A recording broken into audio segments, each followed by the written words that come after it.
Olá, tudo bem? Sou o Zian Pinto, diretor do Instituto UP.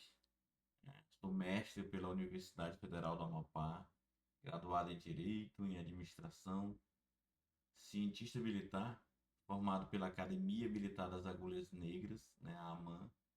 Sou oficial da reserva do Exército. E não posso esquecer, paraquedista militar, né, com muito orgulho. Pessoal, hoje nós vamos ter um assunto importante para tratarmos dessa disciplina, a qual sou responsável, que é a identificação criminal. A identificação criminal, principalmente sob o aspecto normativo, né? A legislação que se aplica a isso.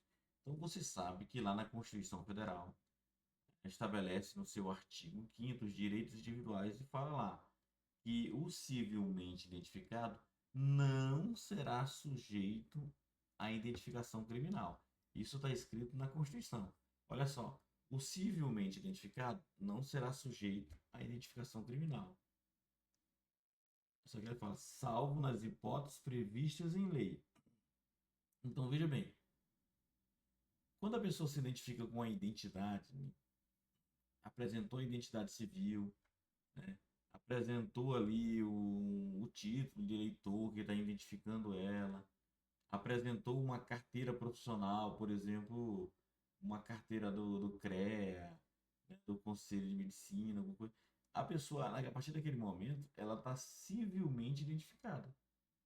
Então, se ela está civilmente identificada, ela não pode se submeter a uma identificação criminal.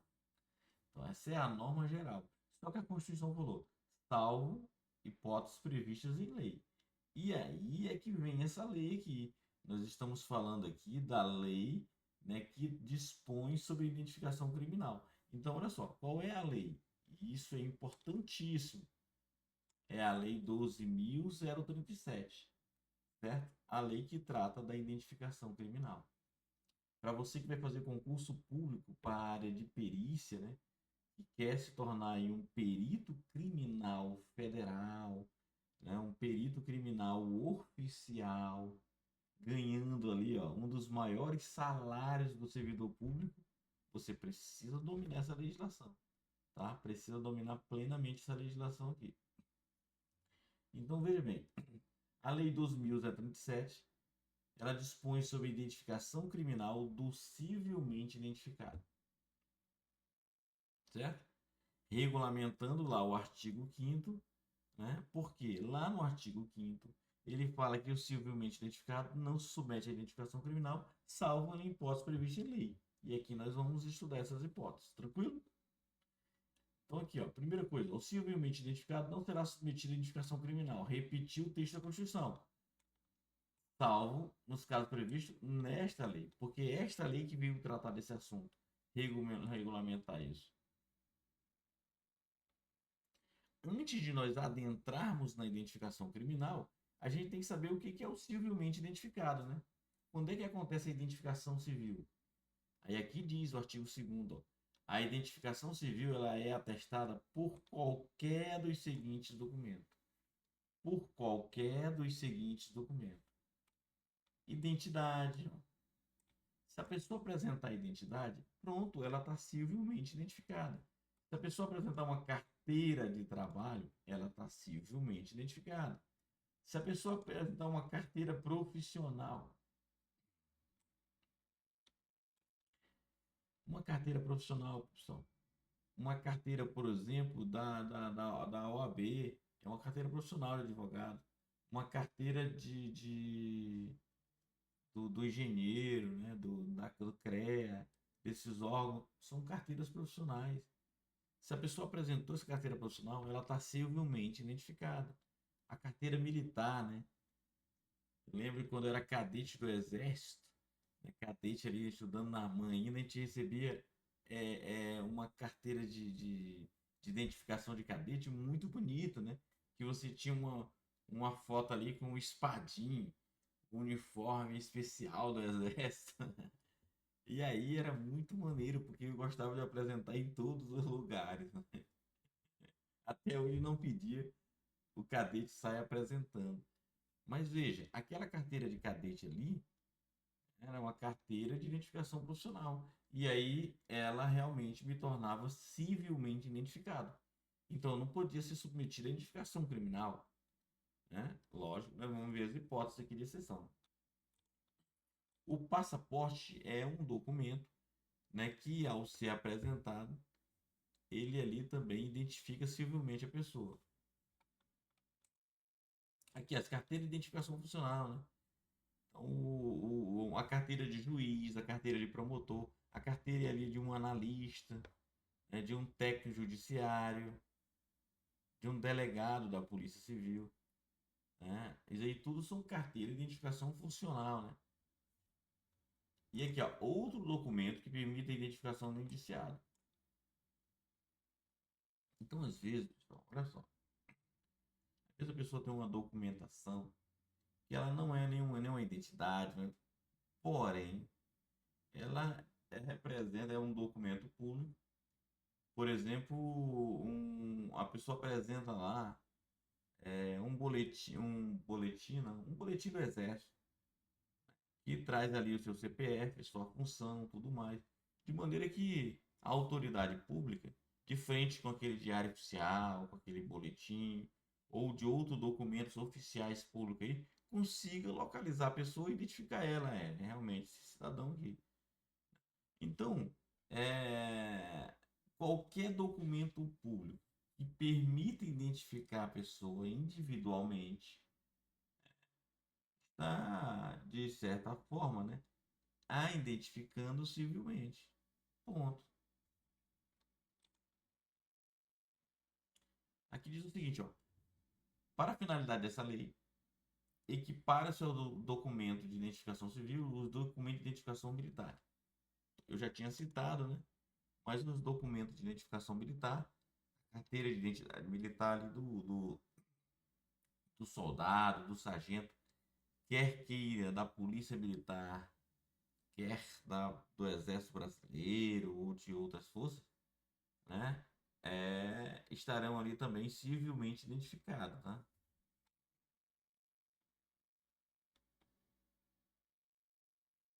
Agora que entra a parte que nos interessa, né? Que é a da identificação criminal. Veja bem, o civilmente identificado não será submetido à identificação criminal. Ok, só que a Constituição permite exceções e a lei está trazendo. Embora apresentando documento de identificação, poderá ocorrer a identificação criminal quando? E aí ele vai aqui enumerar, né? Primeiro, o documento apresenta rasura. Você olha lá a identidade. E aí não aparece ali a parte do nome, rasgaram uma parte. A foto está sem. Então, se o documento apresenta rasura, né, a autoridade ali não consegue apreciar aquele documento. E aí, nesse caso, né, pode a pessoa ser submetida à identificação criminal, certo? A coleta ali da digital ou de outras formas de identificar criminalmente. Tranquilo? A mesma coisa é quando tiver indício de falsificação, tá vendo?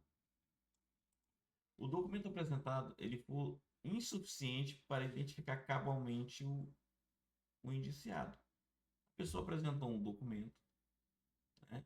Só que aí não tem dados suficientes, só tem o nome da pessoa, né?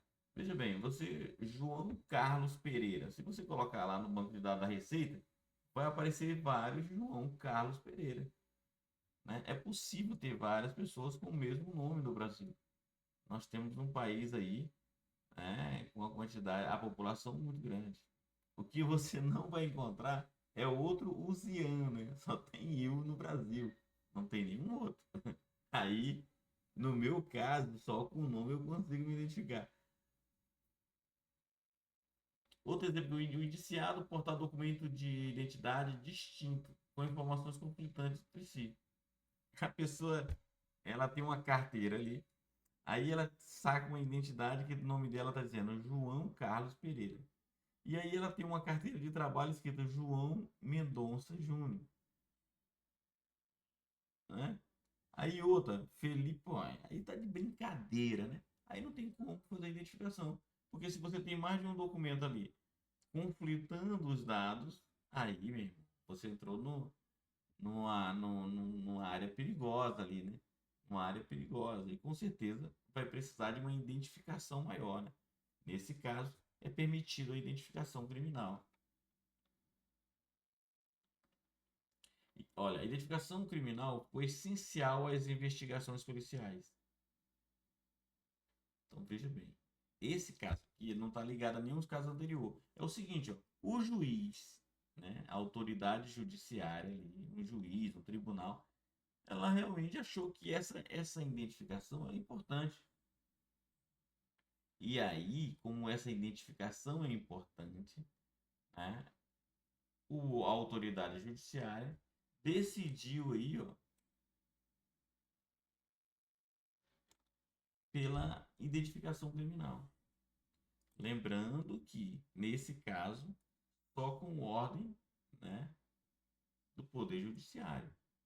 Então, a identificação criminal ela foi essencial à investigação.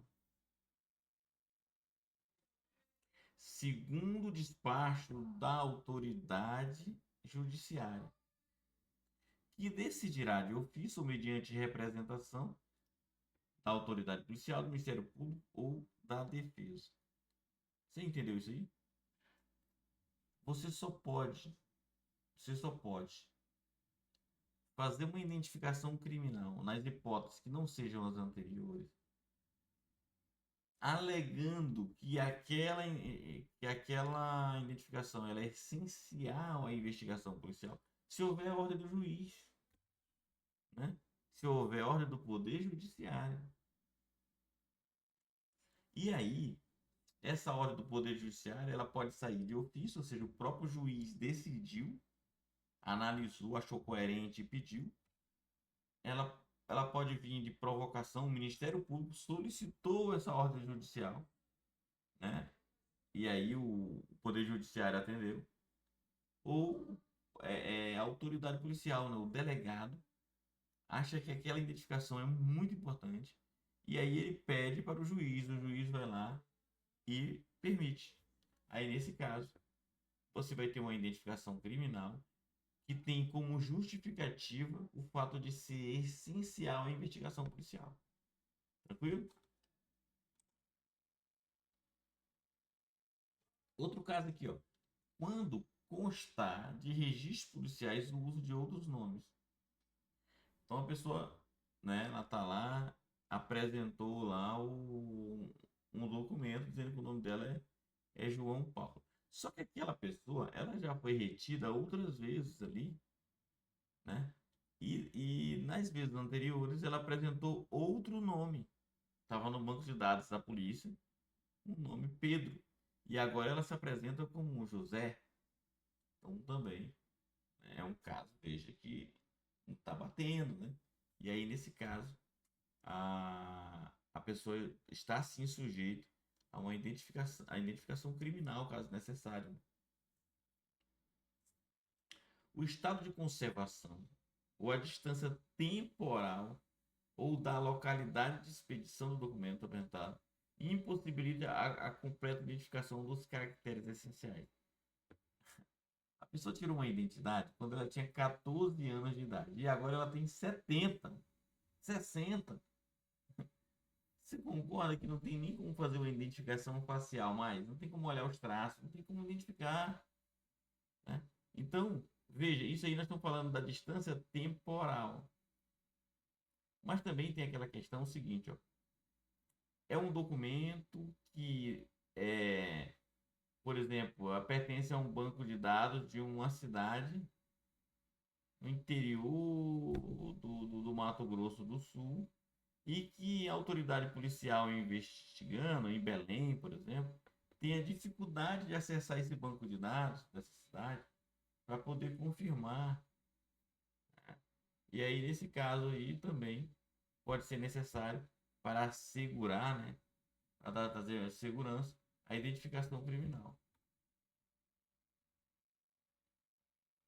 Olha só, o que diz aqui o parágrafo único do artigo 3º?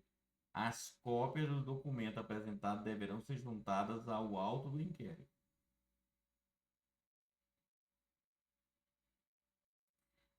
Olha, e aí a parte mais importante, ó. Mesmo que consideradas insuficientes. Então a autoridade policial falou assim, ó, esse teu documento aqui está rasurado, eu não vou aceitar como identificação criminal. Ok, tudo bem. Só que essa autoridade policial deverá arquivar fotos desse documento, juntar aos autos do inquérito. Você entendeu isso? Tem que juntar os autos do inquérito. Quando houver necessidade de identificação criminal, a autoridade encarregada tomará a providência necessária para evitar o constrangimento.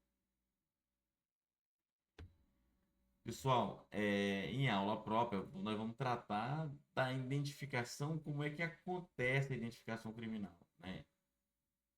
A identificação criminal pode acontecer de várias formas, né? Por exemplo, a simples coleta de uma digital é uma forma de identificação criminal, né?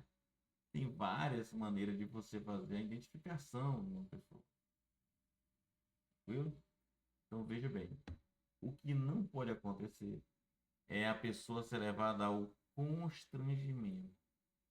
Então, a autoridade encarregada ela tomará providência para evitar o constrangimento do identificado.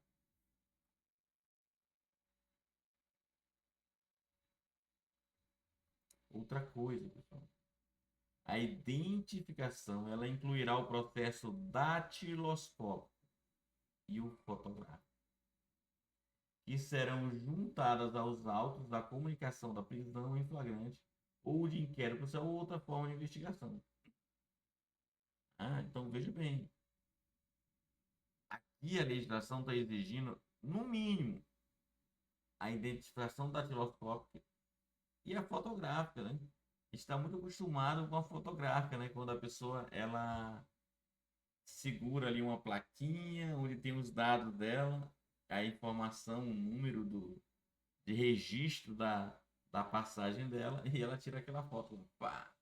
Aquilo dali é uma identificação fotográfica, né? Então, a datiloscópio e a fotográfica, no mínimo, essas duas devem ser arquivadas ali também junto aos autos, tá?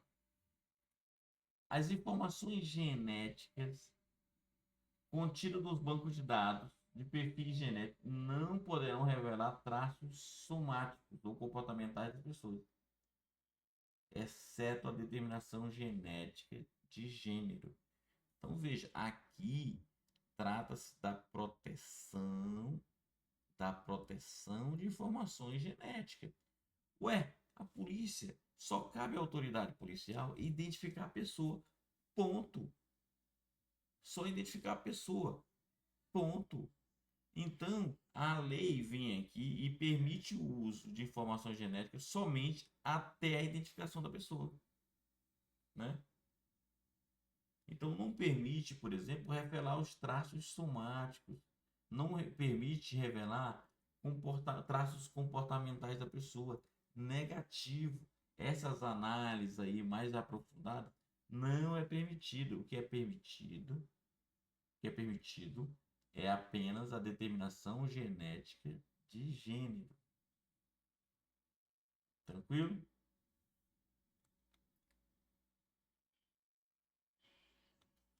Os dados constantes em bancos de dados de perfil genético, eles terão um caráter sigiloso.